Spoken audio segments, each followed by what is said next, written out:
Kami, putra dan putri Indonesia, mengaku bertumpah darah yang satu, tanah air Indonesia. Kami, putra dan putri Indonesia, mengaku berbangsa yang satu, bangsa Indonesia. Kami, putra dan putri Indonesia, menjunjung bahasa persatuan, bahasa Indonesia. Merdeka! Merdeka! Merdeka!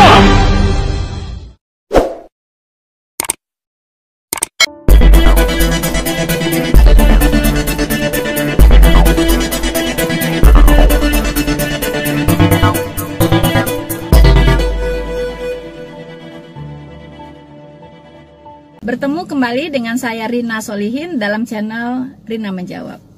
Teman-teman, apa kabar Anda semuanya? Saya berharap kita semua dalam keadaan baik dan selalu memiliki damai sejahtera dan sukacita bersama Tuhan kita Yesus Kristus. Karena itu damai sejahtera itulah yang tidak bisa diberikan oleh dunia ini, teman-teman. Ya, jadi yang bisa memberikan damai sejahtera itu hanyalah Tuhan kita Yesus Kristus. Di mana ada kebenaran, di situ ada damai sejahtera. Itulah kelebihan kita sebagai anak-anak Tuhan. Saudara-saudaraku sebangsa dan setanah air, hari ini bertepatan dengan peringatan Hari Sumpah Pemuda pada tanggal 28 Oktober. Hampir 100 tahun, teman-teman, pemuda-pemuda kita sudah mengikrarkan sumpahnya, ya, yang memiliki spirit persatuan dan kesatuan. Mereka sudah menyadari 93 tahun yang lalu, pemuda-pemuda kita sudah menyadari, teman-teman, bahwa bangsa Indonesia ini terdiri dari beragam-ragam suku bangsa, beragam-ragam bahasa. Karena itulah mereka ingin membuat Indonesia ini menjadi satu kesatuan yang utuh, tidak tercerai-berai. Bersatu kita teguh, bercerai kita runtuh, teman-teman. Inilah spirit persatuan yang kita bawa sampai hari ini dan harus selalu kita jaga, harus selalu kita ikrarkan, harus selalu kita pelihara di dalam hati kita setiap anak bangsa.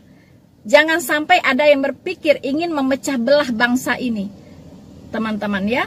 Jadi di satu sisi mungkin ada kelompok-kelompok yang ingin memporak-porandakan Indonesia ini, memecah belah Indonesia ini. Tapi kita yang punya jiwa nasionalis, kita yang mencintai negara ini, teman-teman, kita yang mencintai NKRI ini harus terus menyuarakan persatuan dan kesatuan bangsa. Saudara-saudaraku sebangsa dan setanah air dimanapun Anda berada, saya pun menggunakan momen hari ini untuk berbagi dengan saudara-saudara semua, di mana kondisi bangsa kita ini sedang di dalam, saya berani katakan, tidak sedang dalam keadaan baik. Jujur, teman-teman, ya, tidak dalam keadaan baik, tidak sedang dalam keadaan baik-baik saja. Bangsa kita sedang dirongrong oleh kelompok-kelompok tertentu untuk memecah belah, untuk menghancurkan pondasi dasar tempat berdirinya negara ini, teman-teman, yaitu Pancasila dan Undang-Undang Dasar 1945. Saudara-saudaraku yang terkasih di dalam Tuhan, tidak akan pernah hilang dari ingatan kita hal-hal yang diikrarkan oleh para pemuda kita yang sudah gugur, yang sudah mendahului kita semuanya, tapi mereka meninggalkan spirit yang luar biasa untuk kesatuan dan persatuan, sehingga bangsa ini tetap berdiri sampai hari ini, teman-teman. Saudara-saudaraku sebangsa dan setanah air, dimanapun Anda berada, saya akan kembali mengingatkan apa sih yang diikrarkan oleh para pemuda kita saat itu. Pada tanggal 28 Oktober 1928, teman-teman. Apa sih yang mereka ikrarkan? Mungkin banyak orang sudah lupa. Banyak orang sudah tidak hafal lagi apa itu ikrar sumpah pemuda. Saudara-saudaraku yang terkasih di dalam Tuhan, sekedar untuk menyegarkan ingatan kita kembali, kita akan mengingat butir-butir dari Sumpah Pemuda. Apa sih yang diikrarkan oleh para pemuda kita pada tanggal 28 Oktober 1928, 93 tahun yang lalu. Ini adalah dalam rangka mereka memberikan spirit persatuan dan kesatuan untuk merebut kemerdekaan, teman-teman. Saya akan mengingatkan kembali ikrar dari Sumpah Pemuda. Kami, putra dan putri Indonesia, mengaku bertumpah darah yang satu, tanah air Indonesia. Kami, putra dan putri Indonesia, mengaku berbangsa yang satu, bangsa Indonesia. Kami, putra dan putri Indonesia, menjunjung bahasa persatuan, bahasa Indonesia. Teman-teman, 3 butir ikrar Sumpah Pemuda. Apakah ketiga hal ini masih hidup pada diri para pemuda putra-putri bangsa Indonesia saat ini? Adakah mereka merasakan bahwa mereka itu memiliki tanah air yang namanya Indonesia? Bahwa mereka itu adalah pemilik tanah air, ya, yang diperjuangkan dengan tumpahan darah dari para pahlawan kita, yaitu tanah airnya adalah Indonesia. Ataukah ada yang merasa bukan orang Indonesia lagi? Atau yang merasa sudah menjadi bangsa lain? Nilai-nilai yang hidup di dalam dirinya dan atribut-atribut yang dia pakai itu tidak lagi mencerminkan sebagai bangsa Indonesia. Jangan-jangan dia sedang mengikrarkan bahwa dia adalah bangsa lain, bangsa yang sudah mulai menjajah negara ini.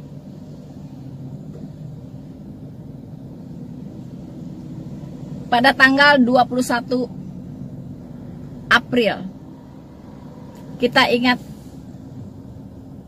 perjuangan ibu kita semua, Raden Ajeng Kartini. Saya masih ingat waktu saya sekolah dulu di tahun 70-an, 80-an begitu ya. Itu kita sangat menanti-nanti yang namanya tanggal 21 April. Di mana para putri-putri itu, siswi-siswi itu akan berarak melakukan pawai di sekeliling kota dengan memakai pakaian adat seluruh suku bangsa yang ada di Indonesia. Dan saya tidak pernah mau ketinggalan, teman-teman. Saya tidak pernah mau ketinggalan. Saya pernah memakai pakaian tradisional Bali. Wow, begitu bangganya teman-teman, didandanin seperti putri Bali. Saya pernah memakai pakaian Minahasa. Walaupun saya sekolahnya di Sumatera Barat, tapi waktu itu Sumatera Barat itu masih sangat terbuka pikirannya, teman-teman. Terkadang saya memakai pakaian tradisional Jawa dengan kondenya. Terkadang saya memakai pakaian tradisional Minangkabau dengan takulu tandu atau suntiangnya, teman-teman. Itu satu kebanggaan ya, menimbulkan satu kebanggaan yang luar biasa. Dan orang-orang semua masyarakat berbaris di sepanjang jalan protokol itu, teman-teman. Di sepanjang jalan yang kita lewati, mereka berbaris berjejer di pinggir jalan. Tua, muda, anak-anak tumpah ruah di situ, menyaksikan pawai setiap tanggal 21 April, teman-teman, yaitu merayakan Hari Kartini.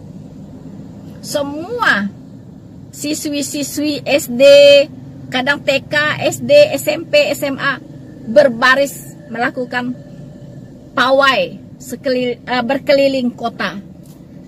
Luar biasa teman-teman. Tapi sekarang sayangnya anak-anak kita, siswi-siswi kita hari ini sudah tidak bisa lagi melihat itu semua. Kemana itu perginya? Kemana perginya itu? Parade yang begitu membangkitkan rasa nasionalis kita semua, membangkitkan rasa kesatuan dan persatuan kita semua, mengobarkan api nasionalisme di dalam dada kita. Sayangnya anak-anak generasi sekarang sudah tidak melihat itu lagi. Mereka tidak tahu lagi pakaian tradisional Minang itu seperti apa.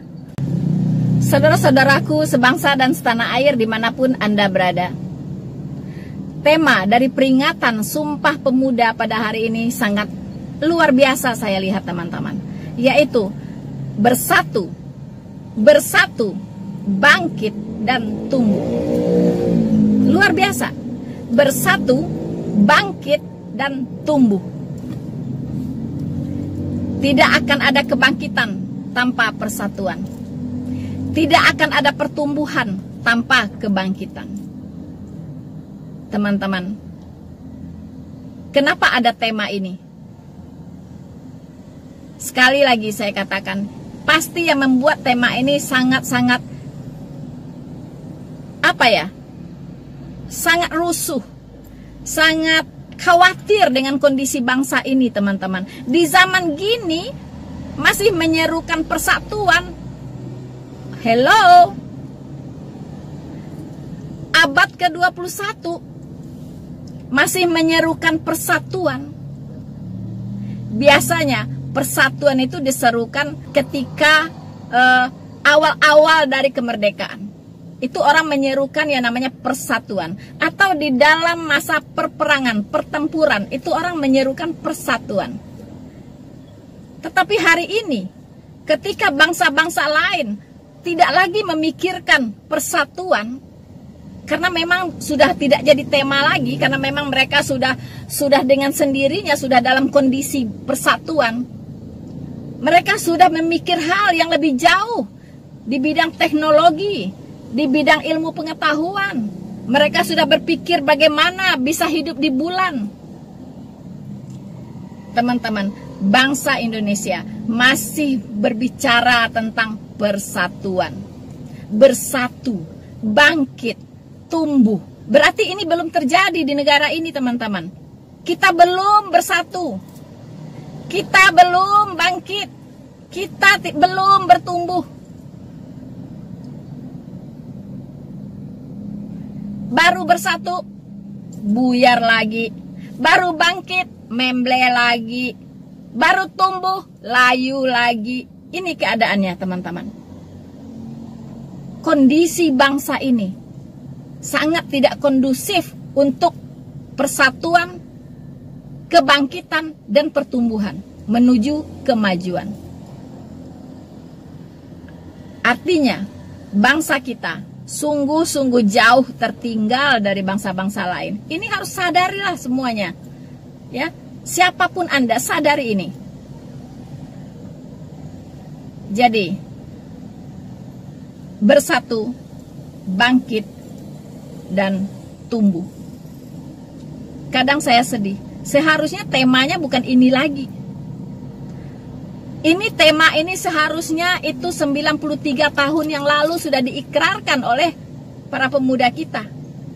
Yaitu spirit persatuan. Nah, hari ini sudah berapa generasi kesininya masih menyerukan persatuan. Hey, hello. Anda di mana saja selama ini? Ngapain aja? Hey, bangsa Indonesia, ngapain aja? Hari-hari gini masih menyerukan persatuan. Artinya ada yang tidak beres dengan bangsa ini. Ada yang tidak beres. Dan saya kira semua juga tahu. Memang banyak yang tidak beres. Saudara-saudaraku sebangsa dan setanah air dimanapun Anda berada, banyak orang bisa memaknai Sumpah Pemuda hari ini dari berbagai aspek. Tetapi izinkan saya untuk memaknai tema ini menurut pandangan saya sendiri, teman-teman. Saya berdoa kepada Tuhan untuk hari ini, apa yang harus saya sampaikan? Dan puji Tuhan, Tuhan memberikan saya hikmat untuk menyampaikan hal ini, teman-teman. Saya kira ini sangat penting supaya ada perbaikan di bangsa kita, supaya bisa menyadarkan setiap anak bangsa tentang kondisi dan situasi yang sedang kita hadapi, terutama dalam berbangsa dan bernegara. Saudara-saudaraku setanah air dimanapun Anda berada, kondisi dunia saat ini, dunia ini teman-teman, dunia ini saya katakan sedang menghadapi virus yang tidak kalah ganas, yaitu radikalisme. Apa persamaan antara virus corona dengan virus radikalisme? Persamaannya ya satu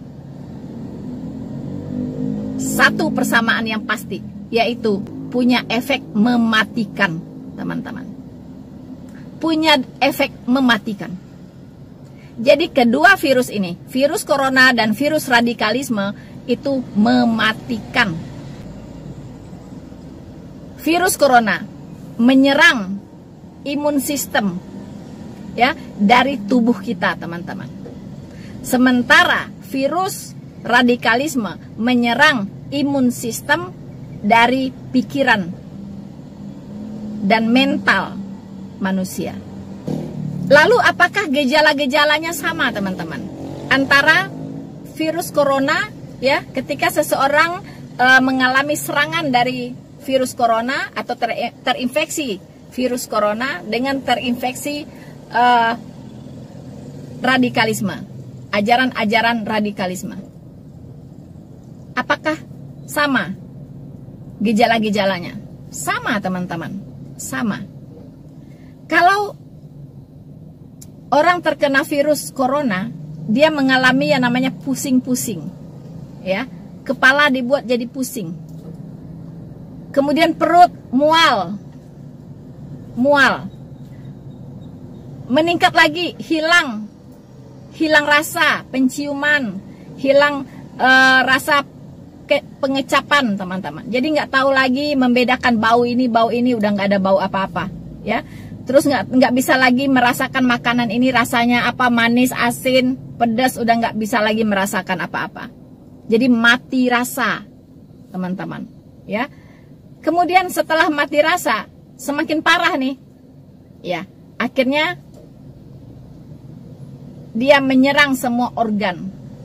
Ya, virus akan melumpuhkan semua organ, menggerogoti semua organ yang ada di dalam tubuh, menggerogoti hati, menggerogoti paru-paru, menggerogoti apa semuanya, jantung, semua digerogoti, teman-teman, ya, digerogoti semuanya. Akhirnya organ-organ itu tidak berfungsi lagi dan orangnya pun dead, mati. Ini tidak jauh beda dengan virus radikalisme yang sekarang sangat bergentayangan dan sangat apa namanya itu ya. Dan di mana-mana ya, virus radikalisme ini kita lihat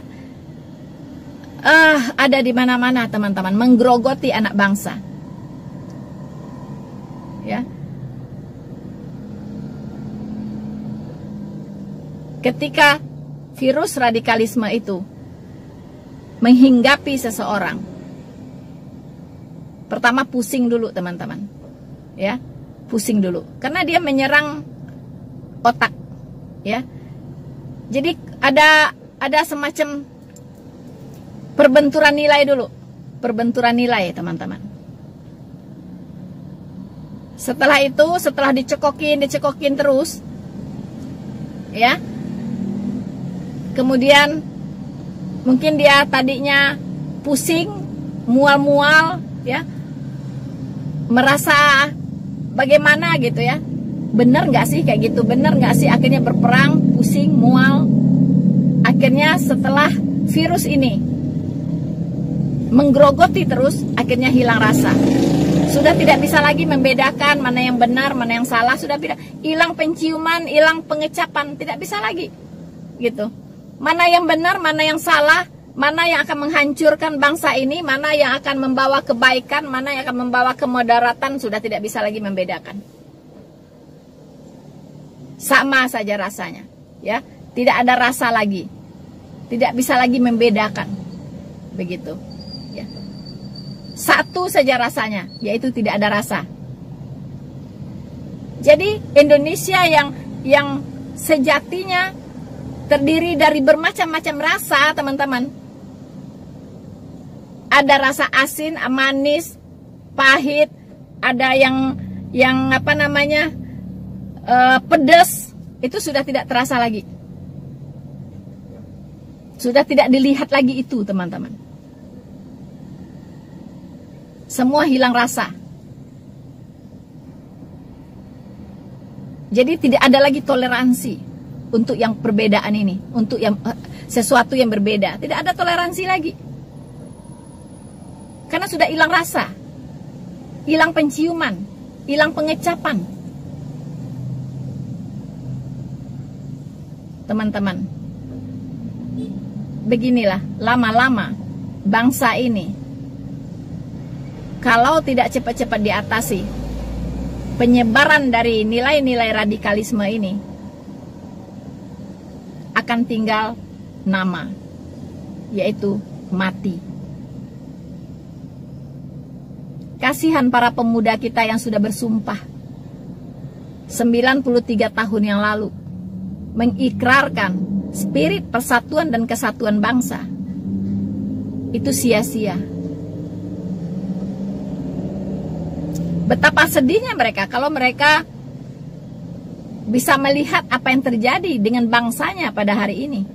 Juga para pahlawan kita yang sudah gugur melihat kondisi bangsanya hari ini, pasti akan menangis bombay, teman-teman.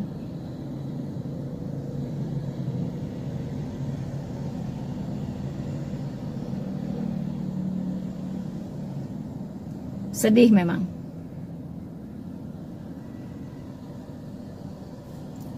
Teman-teman, saya baru dikirimin video oleh teman saya yang di Eropa.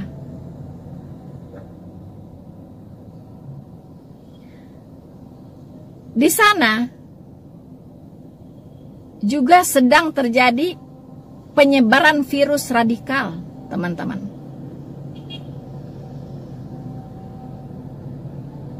Bahkan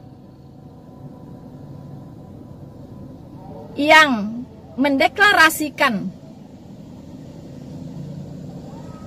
virus-virus itu, yang menyebarkan virus-virus itu adalah para pendatang, yaitu para imigran dari negara-negara yang sudah hancur lebur di Timur Tengah sana oleh agama.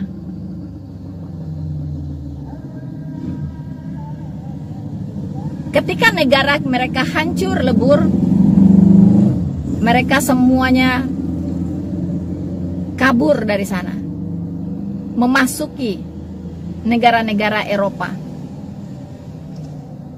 Tapi apa yang terjadi, teman-teman? Mereka ingin memusnahkan bangsa Eropa. Mereka mengatakan pelarian mereka ke sana tidak boleh sia-sia. Mereka ingin memiliki kehidupan yang mereka impikan seperti orang Eropa. Mereka mengatakan mereka akan menaklukkan Eropa bukan dengan perang, teman-teman. Bukan dengan perang, tapi dengan cara beranak pinak. Dengan cara beranak pinak.